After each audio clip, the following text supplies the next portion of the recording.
¿Listo? Las lesiones directas pues se van a presentar por la fuerza contundente que actúa sobre el ojo ocasionando una lesión. Esta va a ser por contragolpe en el lugar del impacto.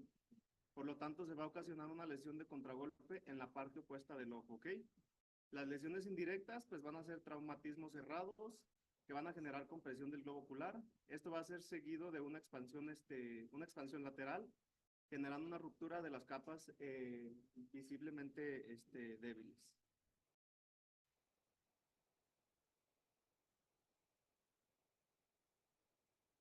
No cambia.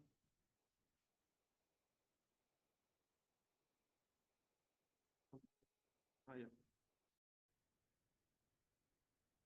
Bueno, hablando del trauma ocular, pues es importante mencionar que aunque esta condición pues no va a ser exclusiva de alguna de las subespecialidades, siempre es bien importante que cuando nos llega un trauma a nuestra consulta, presentar el caso tanto a segmento anterior como a retina. ¿Por qué? Porque pueden estar involucradas ambas partes del ojo, ¿no? En cuanto a la clasificación, pues hay que distinguir, perdón, qué tipo de traumatismo es. Si se trata de un traumatismo cerrado, siempre es bien importante pues saber el mecanismo de la lesión, ya que va a ser el parteaguas, ¿no? de esta plática. Si se trata de un traumatismo cerrado, es decir, que no presenta ninguna herida, lo vamos a catalogar como una contusión, que en algunos casos pues se pudiera presentar, ¿no? Como un traumatismo cerrado nada más, como una laceración lamelar, perdón. Estamos hablando de un traumatismo que es abierto, es decir, una laceración. Tenemos que ver si este traumatismo se trata de un traumatismo penetrante, si tenemos la presencia de algún cuerpo extraño o no, o si definitivamente nada más está perforado a raíz del golpe que tuvo el ojo. Dentro de estas, pues tenemos algunas. Vamos a comenzar a mencionar las principales. En este caso vamos a hablar del connotio retinae, perdón. Este también es conocido como el edema de Berlín. Este se va a tratar de una opacificación autolimitada de la retina que va a ser secundaria al trauma ocular. Este va a ser por un trauma ocular cerrado directo y se va a caracterizar principalmente por un blanqueamiento transitorio a nivel de la retina sensorial profunda, ¿no? Luego, histopatológicamente, pues se va a caracterizar por una ruptura de los segmentos de los fotorreceptores externos. Estos hallazgos van a ser muy comunes posterior al traumatismo ocular, ¿no? Y se van a presentar en alrededor del 9.4% de los traumatismos oculares que van a ser de manera directa. Normalmente la visión se va a ver mucho más comprometida cuando hay involucro foveal y es muy importante que veamos que no se dispone ni se recomienda de ningún tratamiento más de que observar al paciente, ¿ok? En el OCT lo único que han encontrado pues es lograr ver dónde es el sitio principal del traumatismo, que viene siendo a nivel de los fotorreceptores, como lo mencioné al principio, ¿ok? La gravedad del edema de Berlín, pues esta también se clasifica en dos categorías. La afectación leve, también conocida como conmoción retiniana cerebral, perdón. Esta es la más grave y esta se conoce como una contusión retiniana. A continuación, pues vamos a mencionar cada una de ellas para diferenciar cómo son, ¿ok? En la conmoción cerebral retiniana, pues vamos a encontrar una pacificación mucho más leve. El cambio de gris a blanco va a ser mucho menos dramático, mientras que en la contusión, este cambio de blanco a gris, perdón, va a ser mucho más intenso y mucho más dramático, ¿no? Inicialmente, pues en la conmoción vamos a tener una visión igual o mejor a 20/200, mientras que en la contusión puede haber una afectación variable, desde una visión que va a empezar desde muy leve hasta una visión muy grave, ¿no? Cuando realizamos una fluorangiografía en este tipo de pacientes, en la conmoción retiniana lo que vamos a observar va a ser fugas en los vasos retinianos, pero en ocasiones se va a llegar a observar una leve tinción del epitelio pigmentario de la retina. Pero normalmente menciona la literatura que esta puede desaparecer después de las 24 horas, ¿ok? En la contusión, en la fluorangiografía, en esta sí vamos a ver fugas más intensas a nivel del epitelio pigmentario de la retina. Y también hablando en la conmoción, perdón, la visión se va a recuperar por completo con mínimas secuelas, mientras que en la contusión hay que valorar si hay involucro macular, va a haber afectación y normalmente quedan con un daño permanente estos pacientes, ¿ok?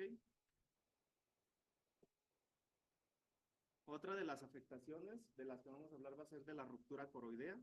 Esta corresponde al 5 al 10% de los casos traumáticos directos y corresponde a un desgarro de la coroides interna que va a recubrir la membrana de Bruch y el epitelio pigmentario de la retina.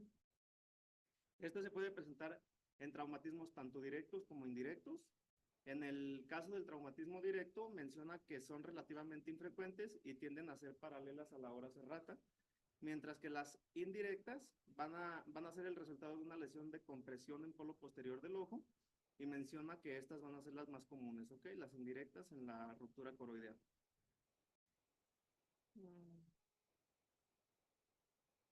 La mayoría de estas rupturas pues se producen de manera indirecta temporal, implicar casi la mayoría de ellas van a implicar la fobia, ¿ok? Muchas pueden ser aisladas o puede haber múltiples rupturas. Se van a asociar con una hemorragia intracoroidea, hemorragia subretiniana o hemorragias intrarretinianas, ¿ok? La ruptura coroidea va a ir seguida de una hemorragia con una proliferación de tejido fibrovascular e hiperplasia del epitelio pigmentario de la retina. Continuando hablando de esta ruptura coroidea, pues las hemorragias asociadas pueden ocultar la presencia de rupturas de la coroides, por lo tanto esta va a ser visible hasta que se reabsorba la sangre por completo, ¿no? Bueno, que disminuye el hemovitrio, y esto puede tardar en aclarar entre 2 hasta 3 meses. Muchas de las veces, pues vamos a revisar a los pacientes y aparentemente vamos a decir, pues es un hemovitrio, pero siempre hay que indagar más, ¿no? Esto lo vamos a llegar con el diagnóstico, realizando una fluorangiografía para ver si tenemos alguna fuga o alguna otra ruptura. Según la literatura, menciona que los pacientes tienen un riesgo del 5 al 10% de generar una neovascularización coroidea, y esta va a ser más común, se va a presentar comúnmente pues en pacientes añosos, ¿no? De edad avanzada, son quienes van a presentar más esta neovascularización. Para estos pacientes, pues el tratamiento también menciona que es observación, panfotocoagulación, alguna cirugía submacular. En este procedimiento, pues la intención va a ser remover las membranas o la sangre o las lesiones que se encuentran por debajo de la mácula. Y también puede ser terapia fotodinámica o inclusive tratamientos intravítreos con anti-VEGF. El pronóstico visual, pues sí va a depender del compromiso foveal, igual que todas. Hay que valorar si la fobia está afectada, si también va a depender de las complicaciones tardías, como la neovascularización. La literatura menciona que la mayoría de los pacientes logran una visión mejor a 20/40, pero si hay quienes, pues, cuando hay afectación foveal, pues, es muy malo el pronóstico en ellos, ¿no? Hablando del agujero macular, fue descrito en 1869. La descripción fue hecha en base a la causa del agujero. La primera teoría fue la teoría traumática, posteriormente la teoría de degeneración quística, la teoría vascular, perdón, y por último la teoría vítrea, que es a continuación vamos a hacer. Menciona que la tracción vítrea va a jugar un papel muy importante, ya que los agujeros maculares no siempre se van a formar posterior al trauma, sino que llegan a aparecer hasta días después de haber tenido el traumatismo, y en algunos casos se desarrollan quistes y edema macular. Finalmente, el techo de estos quistes que se va formando van a erosionar y van a provocar un agujero macular. Así como lo estamos viendo en la imagen, primero pues va a haber un engrosamiento que va a formar un edema, y luego los quistes finalmente van a terminar provocando este agujero macular. ¿Okay? Actualmente, pues el manejo puede ser conservador, bajo revisiones igual, revisiones subsecuentes, todo depende del tamaño del agujero, o inclusive puede llegar a ser hasta quirúrgico, mediante una vitrectomía vía pars plana más peeling, ¿ok? Menciona que en algunos de los casos se ha demostrado cierres espontáneos y una mejor agudeza visual después de los 6 meses de la lesión. Principalmente esto se ha notado en pacientes jóvenes. Cuando el paciente es joven corren más la probabilidad de que mejoren solos. Si los agujeros son pequeños, que sean menores, perdón, a 1/3 de diámetro de disco y que no tienen líquido, pues normalmente estos sellan espontáneamente, ¿no? Los mecanismos del cierre, pues van a incluir las células gliales y las células del epitelio pigmentario de la retina. Normalmente estas van a proliferar en el orificio y pueden llegar a rellenar el defecto o inclusive cerrarlo por completo. La ruptura corioretiniana, perdón, traumática, también conocida como esclopetaria. Esta pues se trata de una ruptura simultánea de la retina y de la coroides a la vez. Se va a dar como resultado del impacto de un misil de alta velocidad que pasa junto al globo ocular, entrando en contacto con el globo ocular, que entra sobre la órbita y puede llegar a causar una ruptura en la esclera. Esta lesión normalmente va a causar un defecto corioretiniano de espesor total y la pérdida visual, así como se muestra en la imagen. Así es como vamos a observar el fondo de ojo de estos pacientes. Y bueno, en esta existen dos mecanismos principales, ¿no? El primero es el daño adyacente a la vía del objeto de alta velocidad, que va a ser responsable de la lesión directa que va a tener el ojo normalmente. Y bueno, pues también existe las lesiones por causa indirecta. Esta se da por las ondas de choque que se transmiten en el globo ocular. Normalmente vamos a encontrar defectos corioretinianos, escleróticas desnudas, proliferación de pigmentos en estos pacientes, proliferación fibrovascular marcada y por último vamos a encontrar la formación de cicatrices, como lo veíamos en esta imagen, ¿no? El pronóstico visual de estos pacientes va a depender de la extensión y la ubicación de la lesión intraocular que tenemos.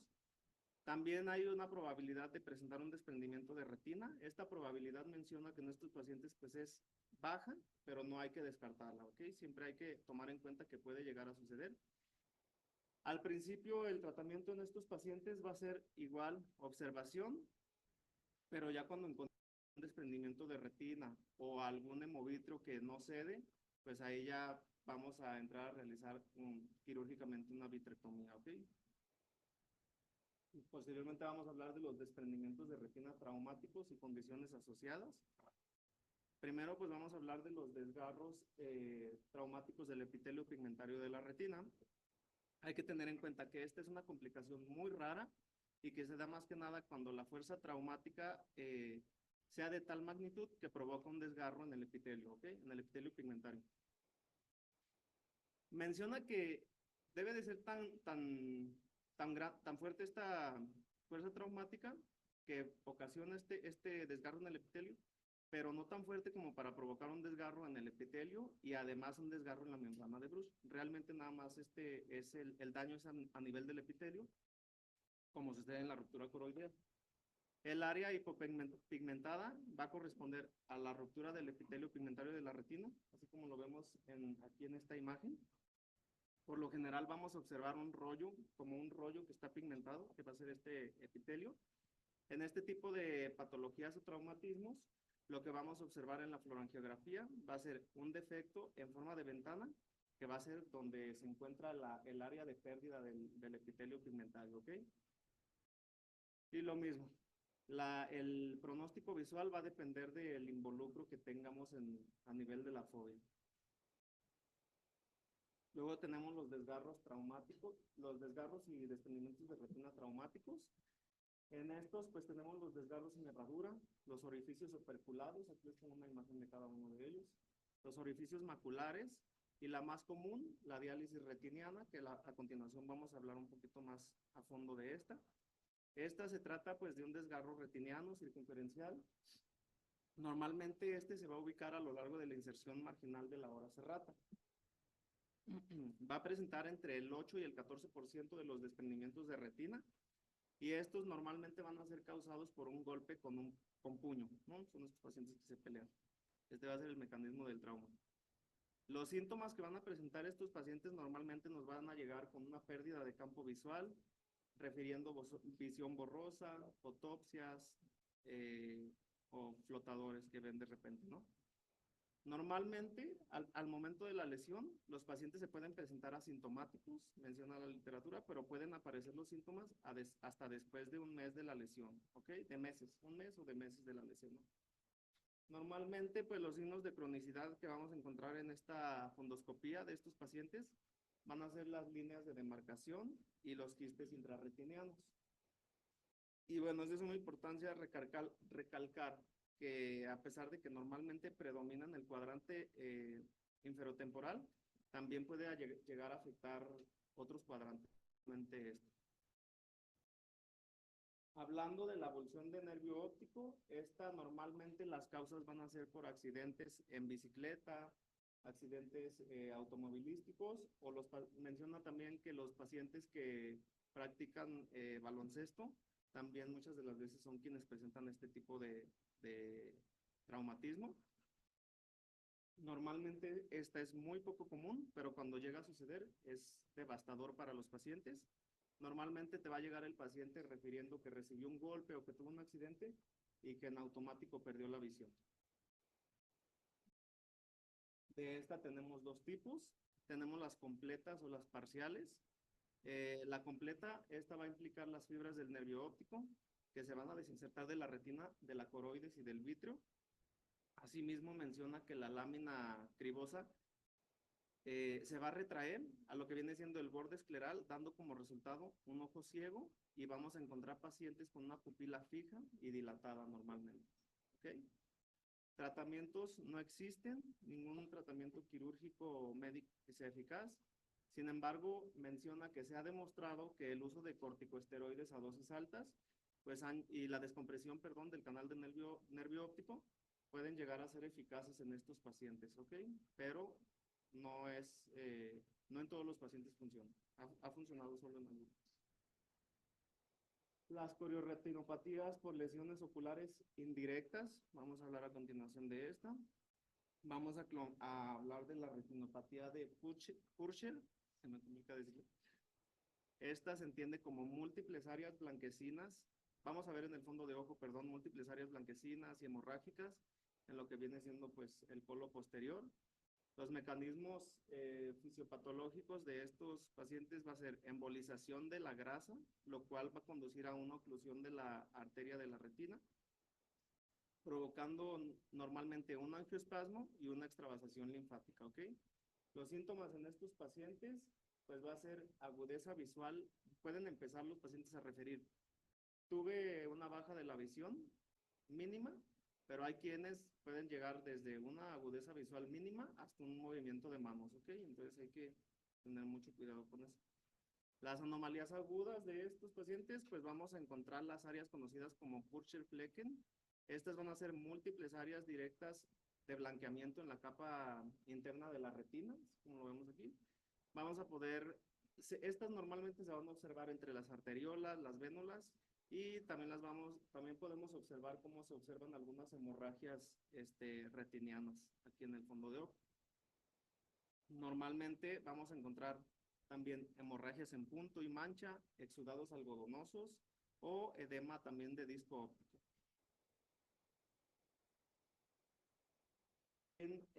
La literatura menciona que si dejamos al paciente sin tratamiento, normalmente puede llegar a resolver en algunos casos espontáneamente, en 1 o hasta 3 meses, pero las manchas que les acabo de mencionar, estas pueden ser reemplazadas ya como una mancha permanente en el epitelio pigmentario de la retina. Puede llegar a generar palidez del disco óptico o atenuación de los vasos retinianos, ¿ok? También mencionaba que el tratamiento con corticosteroides a dosis altas puede llegar a mejorar el pronóstico visual en algunos casos, pero igual no ha sido favorecedor para todos los pacientes. Es una alternativa, pero no podemos garantizarle una respuesta favorable al paciente. El síndrome de Terson, pues también va a ser por una causa indirecta, va a ser del 10 al 50% de los casos de los traumatismos. En normalmente vamos a encontrar una hemorragia intraocular, secundaria a una hemorragia subhialoidea o a una hemorragia subdural. Y histopatológicamente en estos pacientes vamos a encontrar que las hemorragias se pueden encontrar en vítreo, en espacio subyaloideo, en la membrana limitante interna o en espacios intrarretinianos o subretinianos, y estos pues van a llegar a ocasionar desde agujeros maculares, desprendimientos de retina o inclusive una neuropatía óptica. Igual, el pronóstico visual está relacionado al tipo de hemorragia que tengan estos pacientes. Si la hemorragia, es subaracnoidea, vamos a tener un pobre pronóstico visual, ¿ok? Hablando del síndrome del bebé sacudido, también, este se reportó por primera vez en el año de 1974. Se trata de lactantes normalmente menores de 3 años que están cursando por maltrato en casa, ¿no? Los mecanismos de acción de este síndrome pues va a ir desde la aceleración y desaceleración, que va a provocar movimientos relativos del cuerpo vítreo y de la retina y también de los vasos retinianos, ¿ok? Normalmente podemos encontrar a estos pacientes con hemorragia subdural, hemorragias intraoculares o hasta fracturas craneales. Hay que tomar en cuenta que cuando nos encontramos frente a un caso de estos, pues hay que hacer un interrogatorio completo a todos los acompañantes, a los papás que estén con el niño, para llegar al diagnóstico correcto, ¿no? Y en caso de que lleguemos a detectar un síndrome como este, pues hay que reportar a las autoridades correspondientes, ¿no? Ya que este síndrome va a ser característico de maltrato físico. En el fondo de ojo normalmente pues vamos a encontrar en la exploración hemovítreos, pliegues retinianos, la ruptura coroidea o retinosquisis, edema en el disco óptico secundario a la hipertensión intracraneal, el daño directo al nervio óptico o hemorragia de la vaina óptica, y en algunos pacientes se van a llegar a cerradura a nivel de la retina, ¿ok? O inclusive pueden llegar hasta el desprendimiento de retina. El tratamiento, pues la mayoría desaparece dentro de las primeras 4 semanas posteriores a la lesión. Sin embargo, cuando el hemovitrio puede desaparecer o permanecer ahí, ¿no? Persistir después de algunos pocos meses. Y cuando no desaparece, lo recomendable pues ya es que sea quirúrgico, con una vitrectomía pars plana, para aquellos pacientes que no desaparece este hemovitrio, ¿no? La retinopatía de Valsalva normalmente es una forma de retinopatía de naturaleza prerretiniana y hemorrágica. Esta va a ser secundaria a un aumento repentino de la presión intratorácica. Suelen ser uni o bilaterales en estos pacientes y estas normalmente las vamos a encontrar por debajo de la membrana limitante interna de la retina. Que al romperse, normalmente pues van a llegar a generar una hemorragia subyaloidea o una hemorragia intravítrea.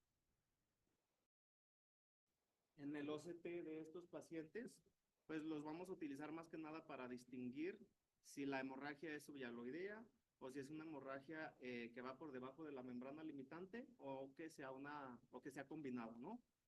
Las opciones terapéuticas en estos pacientes, pues va a ser igual conservador o hasta la cirugía, que va a ser la vitrectomía. La literatura en estos casos también mencionaba que se han descrito algunos tratamientos con membranectomía con jack láser que han tenido resultados favorables. Este es un procedimiento ambulatorio donde se dan disparos con el jack para tratar de aclarar estas membranas. Y creo que es todo.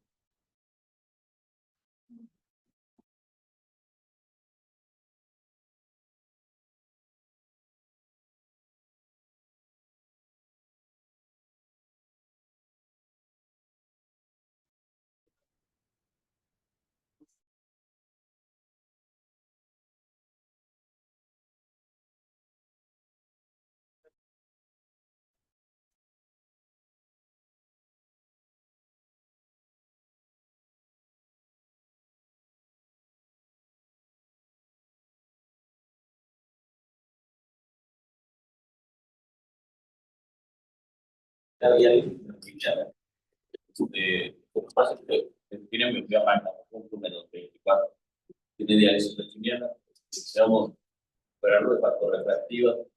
Si la diálisis retiniana pues, está estable y no hay DR ni nada, ¿cuánto tiempo antes mismo le deberíamos poner láser para poderlo operar así más seguro?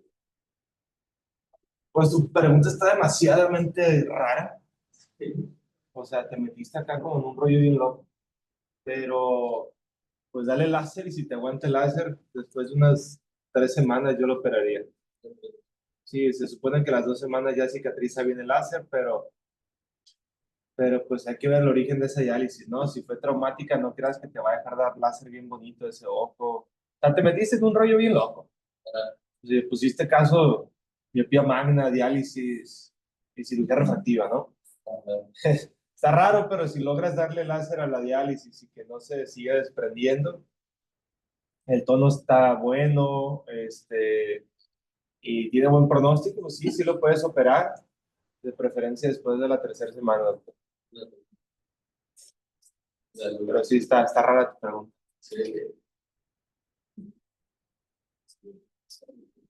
¿Alguien más? O sea, bueno, solo mencionar que cuando nos lleguen pues, traumas oculares, es importante pues, tratar de ver el fondo de ojo, porque muchas veces se ve pues que el paciente tiene el ojito cerrado y pues hasta como que al inicio da miedo, ¿no? Decir, uy, ¿quién le va a pensar que le abre el ojo? Entonces, pues sí, intencionadamente revisar fondo de ojo y buscar justo ruptura coroidea o conmoción retiniana, porque muchas veces pues no, pues decimos, no, pues es que no se alcanza a ver, quién sabe, pero sí hacerlo intencionadamente, lo digo porque pues nos ha tocado en las guardias con, con los cerros más chiquitos y de repente pues, o sea, como que así hacerle énfasis en eso, ¿no? Que sí es importante revisar la retina en un trauma ocular. Nos tocó un paciente que le dispararon con una pistola de gocha, entonces pues ya como que desde ahí saber que pues, fue un trauma directo y pues seguramente tiene algo atrás. Nada más eso. A mí me gustaría comentar un caso que tuve de una paciente en Tomatlán. Era una femenina de 25 años que iba circulando en su moto y iban circulando por una brecha en la noche. Entonces, ella refiere que sale un pájaro y le pega un aletazo en el ojo. O sea, de aquí le pegan un aletazo en el ojo. Llega al día siguiente a la consulta con disminución de la agudeza visual y, oh sorpresa, traía un hematoma subhialoideo posterior al aletazo del ave. Y entonces siempre sospechen de eso, por más mínimo que sea. Hay que sospechar que algo fumaba esa morra, ¿eh? No, sí, lo peor es que iba con la esposa y él iba manejando. Y el seguimiento también, checar las presiones, hay que darle seguimiento, sobre todo enfocada en la presión intraocular. Eso es muy importante. ¿Quieren aportar algo? Ya lo saben todo.